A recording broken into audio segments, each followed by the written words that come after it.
What's poppin', fam? Welcome to Don't Touch My Mindset, a podcast that is designed to uplift, inspire, and motivate you, and most importantly, share tools to help you protect that mindset.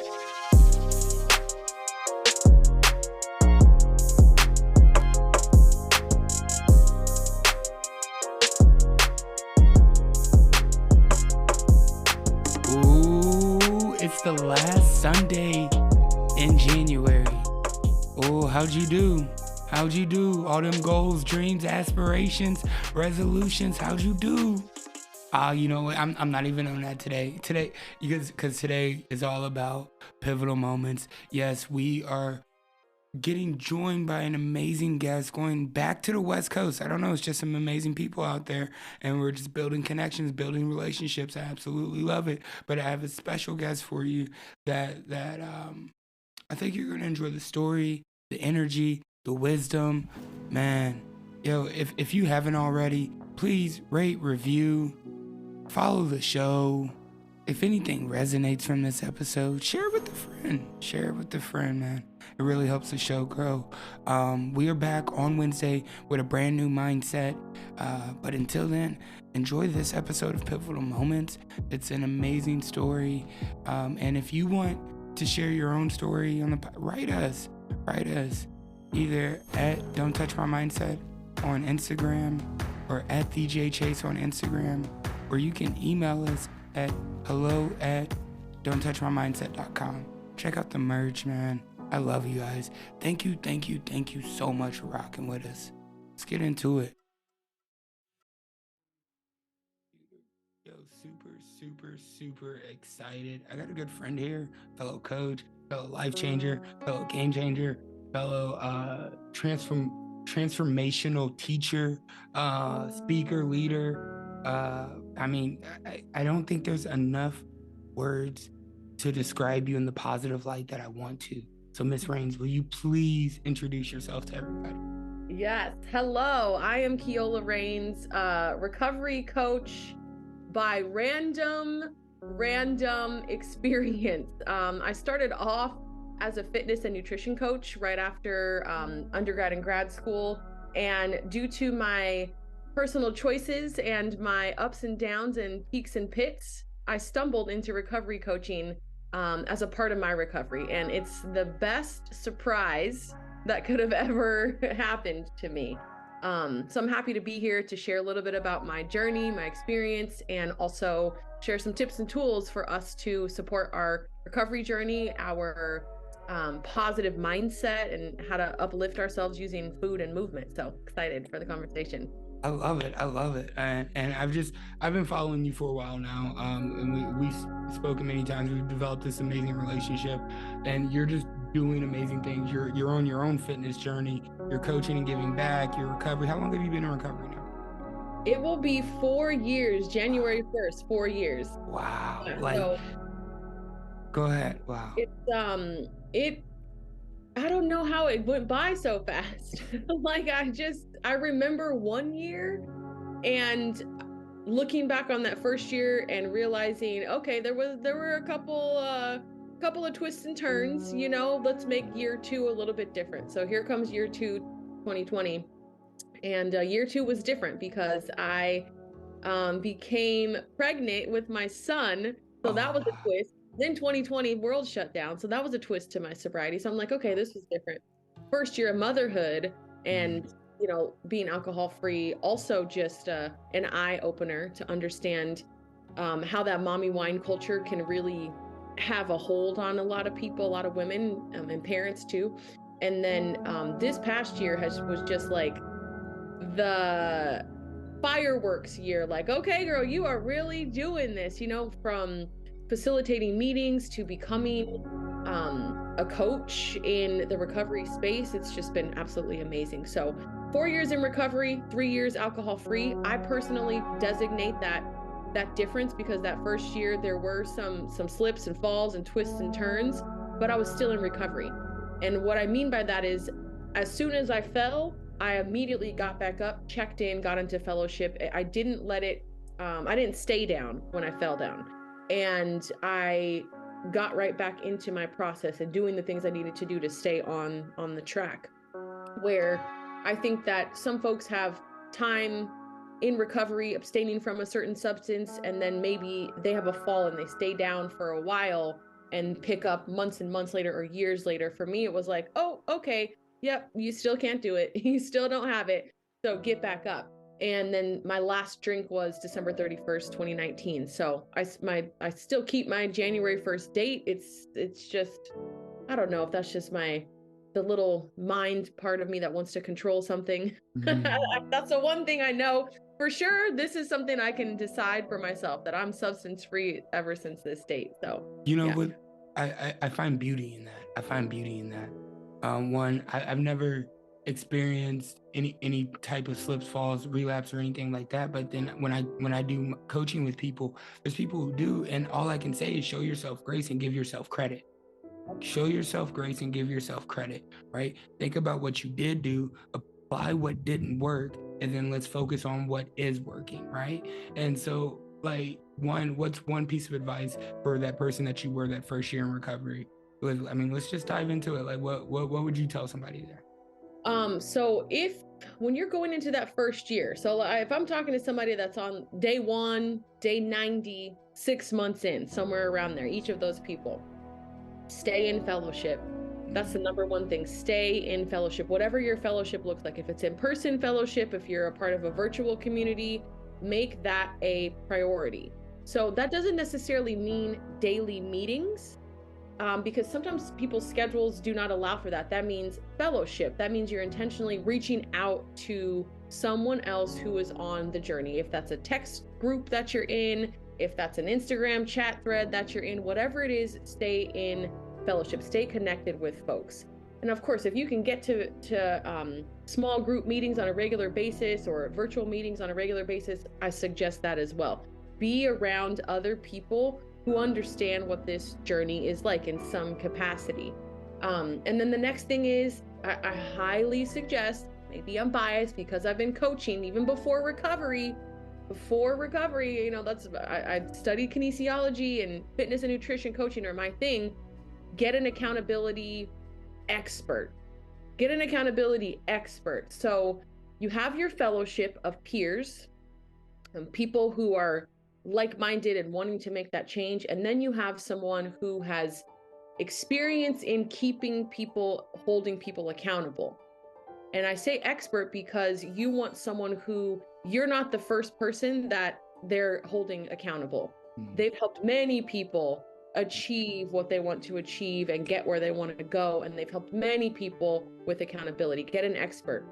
That might be a therapist, that might be a coach, that might be a peer support specialist, but someone who is going to keep you on track with what you say you're going to do.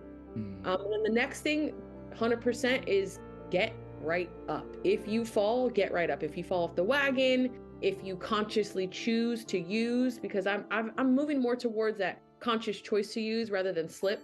A slip is an accident. Yeah. And you don't really see it coming. With drugs, we have to be real. You might have not known that the person was coming in with that substance, but then after that, it's your choice to consume the substance. So it is a choice. That's just my Come thought on, talk about it now. Talk about it. Let's go. Because I think the same way. I think the exact same way. Yeah. So if you consciously choose to use, as you know, as soon as you come back to your true self, get right back up, get into fellowship, call your accountability partner, and keep moving forward. Don't stay down if you fall down. So those are new to recovery in that first year. Fellowship, accountability expert. Get right back up if you fall. That's good. Look, we catch it. Just gave you a system. Catch it. Look, point 1, 2, and 3 just gave you a system. I'm gonna need y'all to catch it. It's if you could go back and look at your recovery. I mean, as we're recording this, it's the end of the year, but you look at your recovery. You're coming up on a milestone again. What smell would your recovery have if you had to look back? What smell would your recovery have? It smells like gumbo. was like gumbo, right? Like, ooh, home cooked with some soul in it.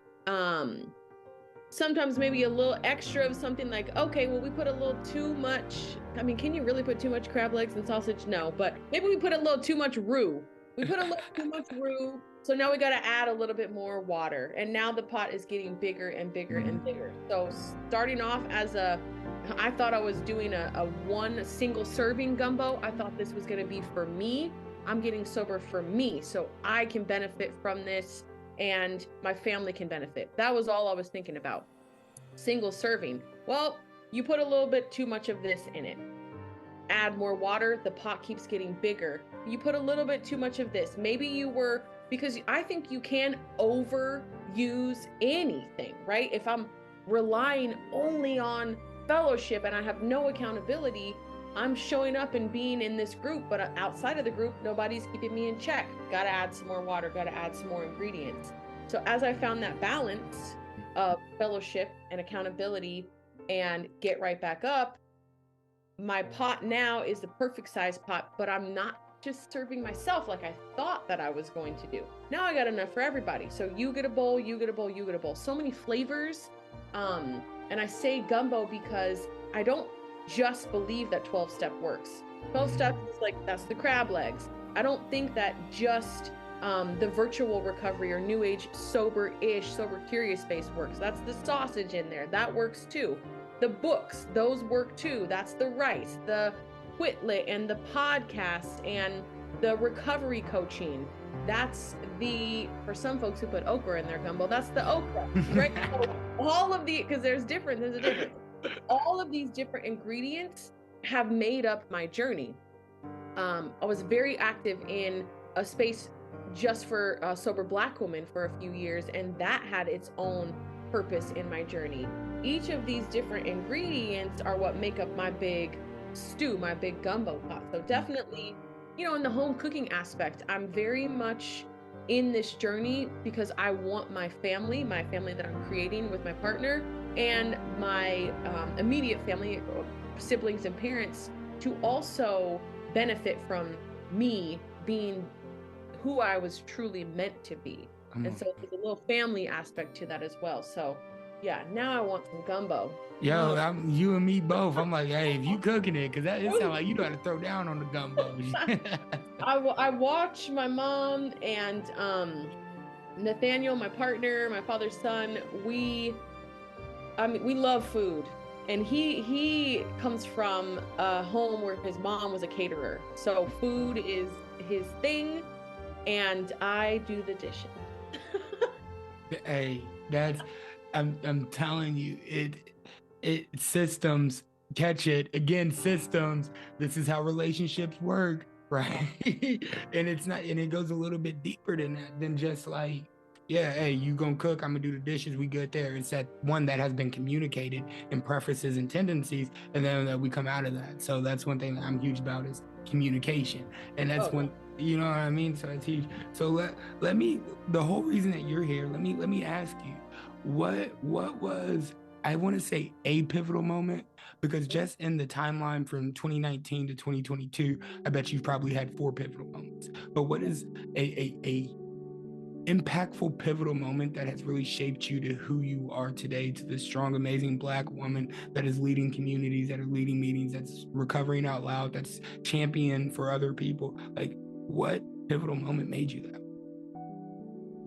In the journey, I would say the first time that I was invited to facilitate in a recovery space, the first time that someone said, hey, can you run this meeting?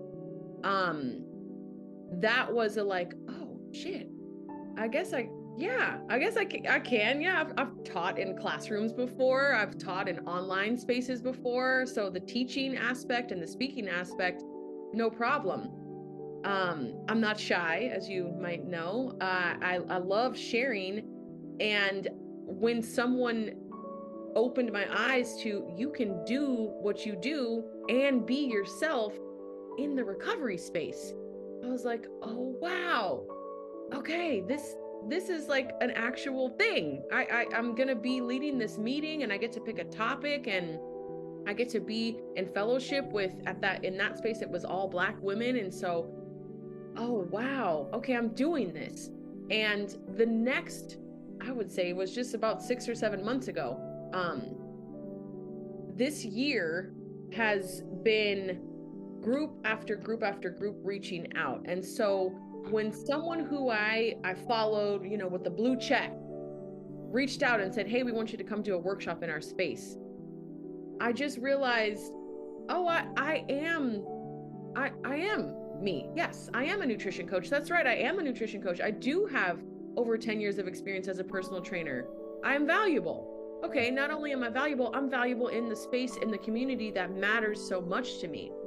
So from that first invite, which was about 2 years ago, I was pregnant, it was 2020. From that first invite to, do you want to lead a meeting, where the light bulb kind of went off, to, I guess, more than 6 months ago, earlier this year, another space reaching out and confirming that not only are you valuable to sober Black women, you're valuable to women and to mothers as a person in recovery.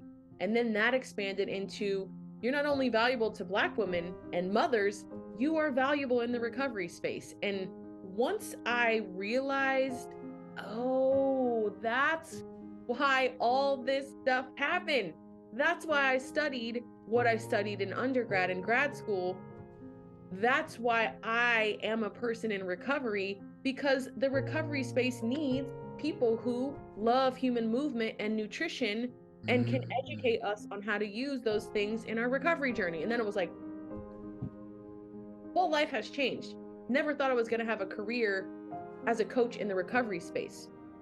So that is a huge pivot for me.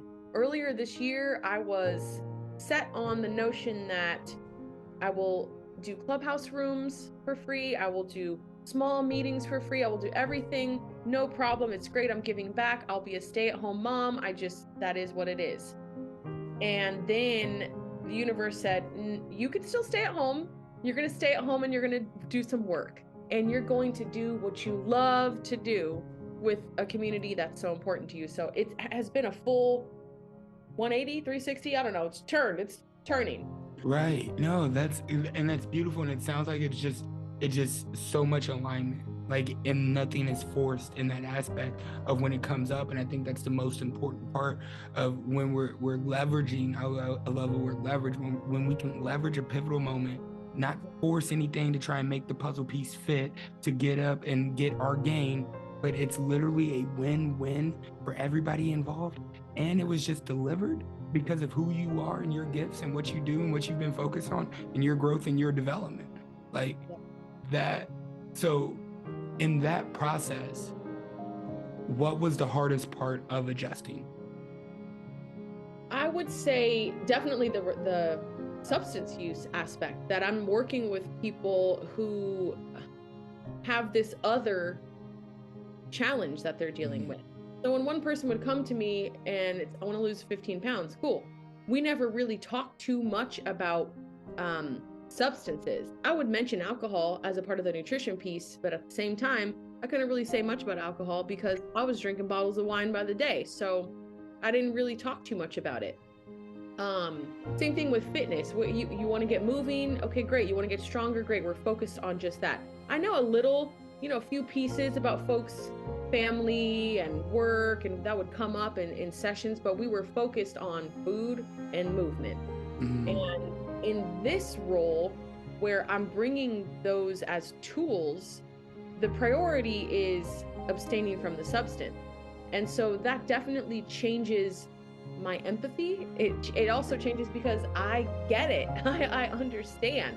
I understand the challenge that you're moving through and overcoming, but it's a different approach than someone who's coming in to just change the way their physical body looks or change their relationship with food. We have something that is extremely life-changing. Losing weight can change someone's life. Getting stronger could change someone's life. This is generation changing. When you abstain from a substance and become free from addiction or substance use disorder, you are making a huge ripple effect for everyone around you, people that are coming after you. even the people that came before you, you're doing a service to them in my belief. And that deeper impact, I had to kind of like, whoa, okay. So this is like real life changing shit. I've had clients in the past that said, you helped me change my life. I'm 50 pounds lighter. I'm so happy. And that's great. And I think that was impactful. This is just a different impact. There's like the impact from a pebble or a brick, and then there's like a asteroid impact. Recovery, I feel like, is comet asteroid level impact. Losing a little weight, great. I did make an impact. You have tools you can use forever. This is changing generations. So that was the big difference, is that recovery piece. Mm-hmm. Yeah. It was just like knowing that it's so much deeper than just a substance too. As when I'm working with clients, is I have to really stop and look at my business as like, yo, I don't just help people stop using, I help people recover their life. Yeah. Like, so I was like, so what is it that I needed? What is it that I said communication. I didn't know how to communicate. I didn't know who I was. I didn't know what I needed. I wasn't in environments that naturally celebrated who I naturally was. And so now in my business, now I'm teaching people to be themselves and communicate and know what they need to thrive and things like that. But it's so I'm like, yo, I'm only gonna coach you for 90 days alcohol free. You gotta do the first 90 days by yourself. I did the first 6 months by myself. You know what I mean? So it leads me to this question for you on your perspective and your thought process. Where does change happen when somebody's actively working at becoming a better version of themselves? Is that 30 days in? Is that dry January and I'm changed forever? Is that, is it 60 days in where it's like, I don't really want to drink anymore, but I kind of also don't want to look at myself in the mirror.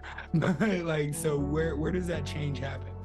I would say that it's in phases, the same way that we change our clothes, right? You change your clothes, you can't take everything off all at once. You got to take your socks off, then you got to take your pants off, then you got to take your shirt off, and then you have to pick some new socks, you have to pick some new pants, and you got to pick a new shirt. So you might be able to do that fairly quickly, that simple change, but it did have to happen in steps. No matter, unless you have some magic talents, I don't know if you can take everything off all at the same time. You got to take, one thing off at a time, right? Just like, put our pants on 1 foot at a time. So it's a gradual process. I think different aspects of a person change at different phases of your evolution. So it's still happening. Even for me, it's still happening. I'm still changing because I'm learning that I am going to be balancing multiple coaching spaces, working with people from all kinds of different backgrounds. So I'm having to evolve and learn each day. But I think there are certain changes that happen at certain points. I think first, you have the mental shift. You decide, I want to be different. I want to be different. Okay, so now you're thinking differently. The next thing that changes is, I want to be around different people. So you start putting yourself in new spaces. Now I want to start speaking differently and acting differently. So you start picking up books, podcasts, leadership, and you start speaking differently and acting differently. And little by little, you look back on the year and you're like, wow, I am a completely different person than I was in January, because I've picked up these lessons and these experiences.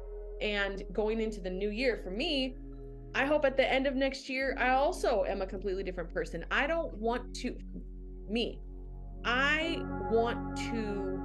constantly be surprising people, like, wow, she's really evolving. Of course, I want to keep the essence of who I am, my style, certain parts of my personality, but there are other parts of my personality that I'm like, we could probably do without that.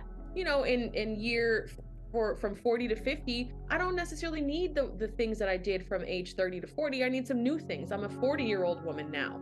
And when I'm a 50-year-old woman, there's some things that the 40-year-old version of me can, leave behind.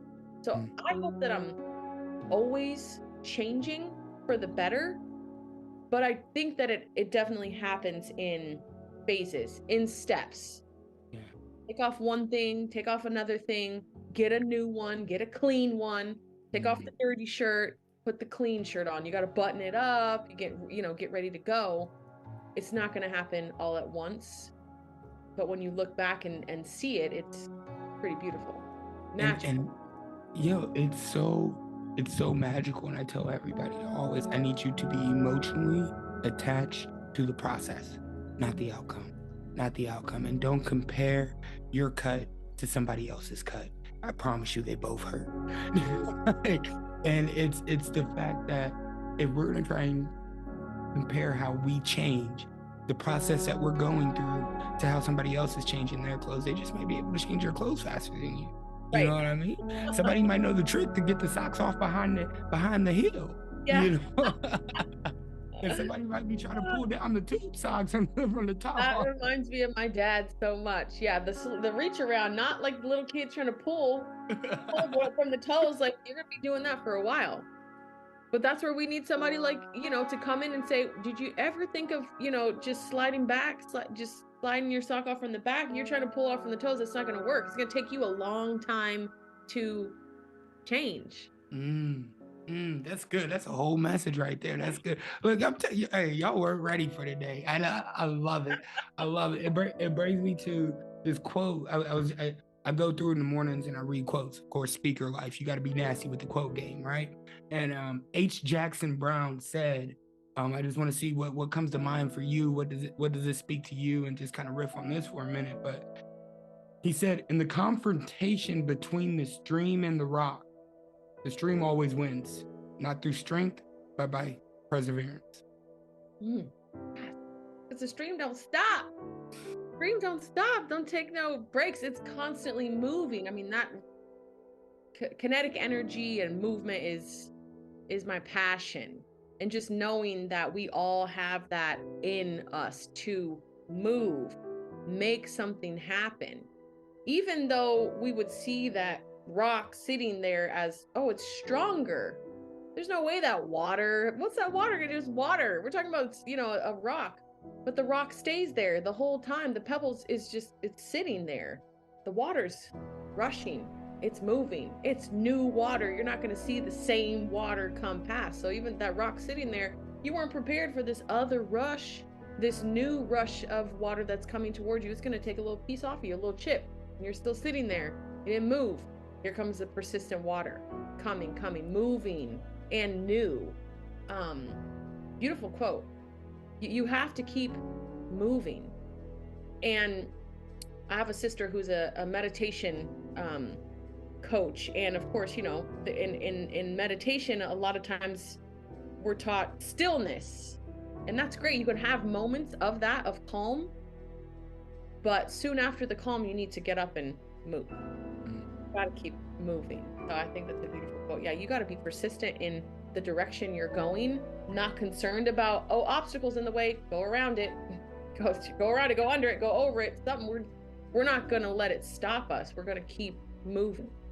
Yeah, that's beautiful. I love that, because it's the fact that adversities are going to be there. You tell me what stream that you have been in that you ain't see no rocks.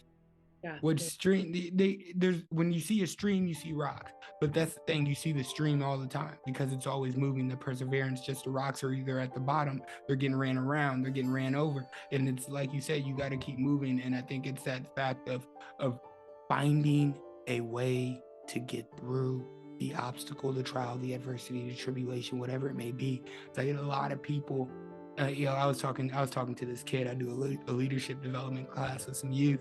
And I was talking to this kid, and he was like, man, my girl's on my back. My family's telling me I'm not this and that. And I don't feel, I got these tests that are coming up for the semester. And I was like, yo, okay. You're like, how do you sustain that mindset that you get, Jay? Like, how do you keep doing it? I was like, what, you want me to tell you to quit? You want me to tell you to just stop going? Just like, you want me to tell you to just give up? Like, you want me to tell you to just, hey, you know what? You right. Yeah, just quit. There's the rock. Why don't you just fizzle out a little bit? Come around to it next time. No, keep going. Like, you got it. So I love the way that's so important in our evolution of growth, in our evolution of change, in our evolution is just to keep going with that perseverance. So let me switch it up. Rapid fire. If you could make a 20-second phone call to your future self, what would you say? Okay, hold on. I gotta set a timer. 20 seconds, because I want to do it, Jay. 20-second phone call to my future. 20-second phone call to my future self. No questions. You can only say. I'm only saying to 65-year-old Kiola. All right, here we go. Girl, what's up? Oh my God, you're killing the game. You're amazing. You're beautiful. You are an awesome mother. And I want to remind you to stare at your son more. And I'm just so proud of all of the work that you have done to heal, to grow. And I love that beautiful new diamond bracelet that you just bought yourself. Come on now. I love it. I like jewelry. What can I say, Jay? I like jewelry. Hey, and you know what? You know yourself so well that that's not gonna change. 65-year-old me, she's got a nice little tennis bracelet, so she's rocking it. I love it. Yo, that's the beauty of that question. Is one, affirmations, because what you need to know in the future is probably what you need to hear right now, right? 100%. And that's why a lot of people like to focus on the past. A lot of people like to focus on, what would you say to your past self? And yeah, I think a therapist does a great job of helping you go backwards, helping you look backwards. I think a therapist will help you figure it out, but I think a coach is meant to help you move forward. You know what I mean? I've never ever been asked future self. You're so right. It's typically old you. That's a really good exercise. 100%. And that's, I discovered that through like this case study that was done in the UK, that only 83% of people, or like 83% of people, don't have a relationship with their future self. So I've based a lot of my coaching off developing a relationship with your future self. I make that 20-second phone call every day to myself. But those are the affirmations that you need. Those are the things that you need to keep going to get past that persistence, to get past that rock, to be the little stream that's coming up with. 20 years from now, you're probably facing that same limitation that you self-manufactured for yourself because we haven't dealt with it. But that's just my way of thinking. But I'm glad you played the game with me. 20-second phone call. That's really powerful. Oh, well, thank you.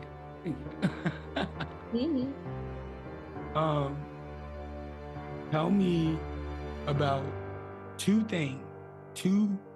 things that you have discovered about yourself since recovery, since sobriety, since your pivotal moment, and this new version of you, the best version of you. What have you discovered about yourself that you didn't know back then? Back then, I didn't know that I am an introvert. Back then, I didn't understand that introvert extrovert designation has nothing to do with how loud you are and how much you talk. It has everything to do with how you process your surroundings, how you process your thoughts, your emotions, and how your energy becomes refilled. So I thought because I was a bartender and because I wasn't shy and because I was loud and funny and making jokes and like never back down from any conversation and just ready to be on at all times, I thought that meant I was an extrovert. So I was trying to operate as that, put myself around people all the time. Rarely had time alone. Was always looking for the next, friend group, the next event that was going on, the next family thing, wanted to be around people. And quickly into my recovery journey, I realized oh, I am not trying to be around any of you. I don't want to be around nobody. I love being with myself. And that's how I get refilled. And that's how I refuel myself, is with that time alone. I am the strange person who can take a hour-long drive with no music on it. Complete, I would say silence, but I'm talking to myself. I'm listening to myself. I'm thinking about something. I'm processing. Yeah. I'm processing. I need silence to process. Yeah. So yeah, you can ride with no music on? I do every single day. Oh my gosh, I found my kindred spirit. It's so beautiful because I'm such an extrovert. I am the epitome of an extrovert. Like I think my superpower is connection. I think any opportunity in this life that's going to get me is going to come through the connection with somebody else. It's not going to come through some task. Like I'm an extreme extrovert. Yes. But I recharge by myself. I go to the gym where there's the least amount of people. I ride in the car where there's no music on. Oh my God. Even workouts. When people are like, what do you listen to when you work out? I'm like, whatever's on in the background, I guess. I don't like bring headphones to the gym. I'm working out. That's what I'm doing. I'm not listening to music. So I don't even hardly hear it. I'm just in the zone. When I work out, this is what and people, I don't know if this sounds like I'm full of myself, whatever, if it does. When I work out, I'm talking to myself. Come on, you got this. You're so strong. You can do this. Look how strong you are. Push. I'm counting down when I don't want to do another rep. 5, 4, 3, 2, 1, let's go. You're strong. You're amazing. So I don't have time for music because music's not telling me that. I need to tell myself that. But I definitely discovered that I enjoy and love my alone time, my quiet time. I used to, I guess, subconsciously seek out chaotic, loud situations. I mean, bars are typically not peaceful. Maybe if you're at a fancy restaurant, the bar at the fancy restaurant. But I mean, I took myself out because I like to take myself out on a little, every now and then. It's important to date yourself. My Nathaniel does the same thing, and I'm like, go do something. Just see you in a couple hours. Go date yourself. And so we do that. So I took myself to a nice steak dinner, sat at the bar because I still like to be, I don't know, in the mix sometimes. And so I sat at the bar like, okay, this is a fancy steakhouse. It should be kind of calm. I just like to watch what other people are doing. But the people next to me was turned. So it wasn't peaceful, it wasn't as peaceful. But yeah, bars are not peaceful places. So I used to, I don't know, just be seeking that. Now I'm seeking the quietest spot there is. That is one thing that I was blown away. I was like, oh my gosh, I guess I really was not operating as my true self. Yeah, alcohol will do that to you. All drugs will do that to you. You're not going to operate as yourself. And then the other thing I would say is I realized how much I truly love, I just love helping. I love helping other people. I love seeing people's light bulbs go off. I love hearing people say that because of this community or because of this experience or because of this conversation, I am different, I am changed, or I am benefiting so positively from it. It's fun to see that happen as a fitness coach. Okay, you reach a milestone. Good, we're 10 pounds down. And human bodies are absolutely amazing. I'm obsessed with the science of how you can change physically, get stronger, lose weight, gain weight. That's amazing. The change in someone's mind, though, that is what I have become obsessed with, is seeing people change how they view themselves and what they believe is possible about themselves. I liked it before. I'm obsessed with it now. I love it. I love that. Wow. Isn't it the amount of things that we discover about ourselves when we really cut out the things that cloud our judgment, our mind, and I really created Don't Touch My Mindset off of this premise of I'm on this track to be better, and I really don't need you to touch my mindset. I really don't want you to, don't touch my mindset. Don't infect me with your poison, your way of thinking, whatever you got going on that's negative. I ain't got time for it, right? And so we embrace the positive and the things that we discover about ourselves, like you being an introvert, me being truly an extrovert, and knowing that, oh, I only went out because I like being around people. So let's substitute those people. So it's not necessarily just, oh, I can't be around people because they're going to the bar. No, I need to go be around some positive people and really, let's go to a conference. Let's go. Oh, wait, there's people, you know what I mean? I volunteered at this conference in September, and I was just there volunteering. I drove there and everything. And I was so energized. And this was just from me knowing me, right? You probably be like, no, I'm not about that, but just from me knowing me that I made a 6-hour drive to a conference that I volunteered at, that I didn't get paid money for at all, that I didn't post on social media about, but I just showed up and I gave all of me to be around people, and that energized me. And I learned about myself in sobriety and recovery that I'm a servant. I'm a servant leader. That's who I am. I'm not a dictator. I'm not the cool guy. I'm not, and so there's just so many different things that we discover about ourselves. That's why this journey is just so amazing. Anything left unsaid, please leave us with some inspiration in closing. Anything that you have on your heart, your mind, that you want to share with the audience that you feel is helpful. And please let everybody know where to reach you at too. Yes. Well, do I want you to reach me? Because I want to be by myself. No, I'm just joking. I love it. No, I'm kidding. So I will say, for my folks that are on a recovery journey, specifically for that community that might be listening in, just to remind you how important rituals are. I'm very passionate about morning rituals, evening rituals, spiritual things that I do for my own personal practice. And I understand how we have fallen in rituals and how we can thrive in rituals. So my saying is to keep the ritual, change the recipe. So if your ritual used to be waking up and lighting a cigarette, we need to have a morning ritual, but we're not waking up and lighting a cigarette. We're changing the recipe. The tobacco is no longer a part of that morning recipe. Let's put a new recipe. Keep that ritual, change the recipe. Now you're waking up and maybe lighting some sage or Palo Santo.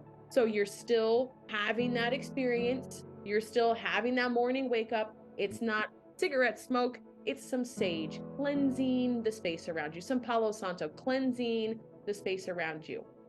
The evening routine for folks who would come home and make a cocktail. We can have a ritual. We can have a post-work ritual. I want you to come home and make some ashwagandha tea. I want you to come home and make some lavender tea. So you're still having that drink.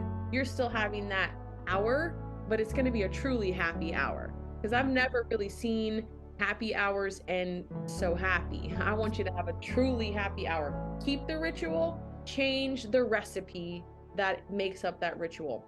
And then for general pop who are listening in, oh my goodness, please learn how to put yourself at the top of your list. And as a mother, as a Black woman, for me to say, put myself at the top of my list, it's unheard of, and that's great. I want to break down all the barriers and the obstacles that would be in the way of me putting myself at the top.